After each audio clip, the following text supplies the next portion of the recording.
All right. Let me talk about my mother. Mom.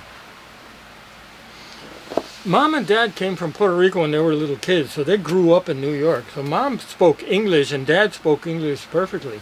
Dad and Mom could write and read English perfectly and speak Spanish and all that stuff perfectly. And they came from Puerto Rico when they were little and lived in, Puerto Rican neighborhoods, Latino neighborhoods.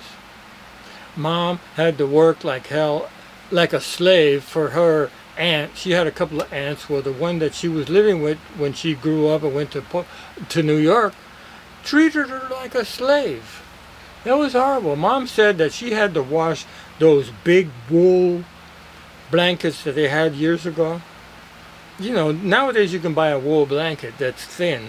Years ago, there were these big, thick things, and that aunt's kids would pee in the bed, and Mom had to be washing those as a little kid. Her by herself, big old heavy things. Mom had a horrible childhood. Mom had to work like a slave. Mop the floors, wash the dishes, wash the clothes, all that kind of stuff. Yeah. And then Mom had another aunt that was a very nice aunt that was very friendly with my mom. So my mom said that she told the nice aunt that she wanted to leave where she was living and if the aunt could find her a job, and the aunt did find her a job. My mom worked in a hospital, not as a nurse, but as a nurse's aide or something. She didn't have any kind of education for being a nurse, so she would roll bandages and do all kinds of stuff like that. And then you lived there. Like years ago, if you worked in a hospital, you could live there. So Mom left that horrible aunt, the slavery of that horrible aunt, and then lived at the hospital, which was very good. Mom said she was so happy. I think the first check that she got, because years ago they gave you an envelope and gave you cash. They didn't give you checks. So that I think Mom was still living at the horrible aunt's house. So the aunt said, "Give me that," and took the money. And Mom never saw it. So Mom said, "The hell with this shit." So she moved with the nice aunt and never went back. I think she said that when she was pregnant with Francis, that she went back and the aunt was like mopping the floor, which she never did when my mom was there because my mom had to mop the floor.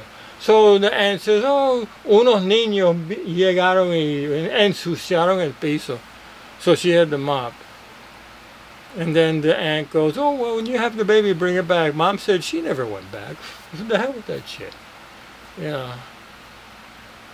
Yeah, Mom had a hard time when she was little. That was bad, but she said that. But the nice aunt treated her very well. And when we went back to New York in the 70s, not the 70s, 63, that aunt had,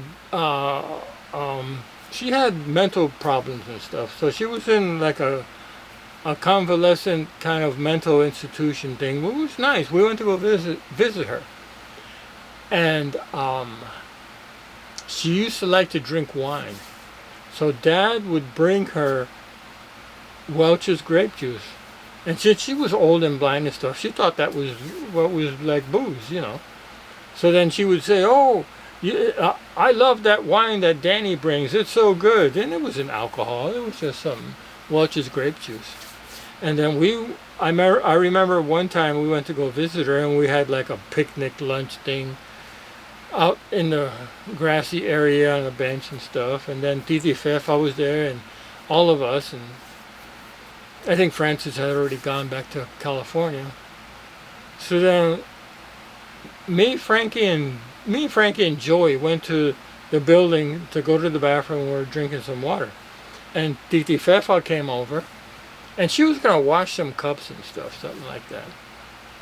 So she washed the cups, comes out, there was like some little stairs. She falls down the stairs and breaks her arm or wrist or something like that. So this nurse comes out and Titi Fefa says to me, "Oh, he knows who I'm with." So I had to take this nurse over and said, "Dad, Titi Fafa fell down," and Dad goes run over, and sure enough, she had, I don't know, broke it, but she had to have a cast. And that was that visit to the aunt.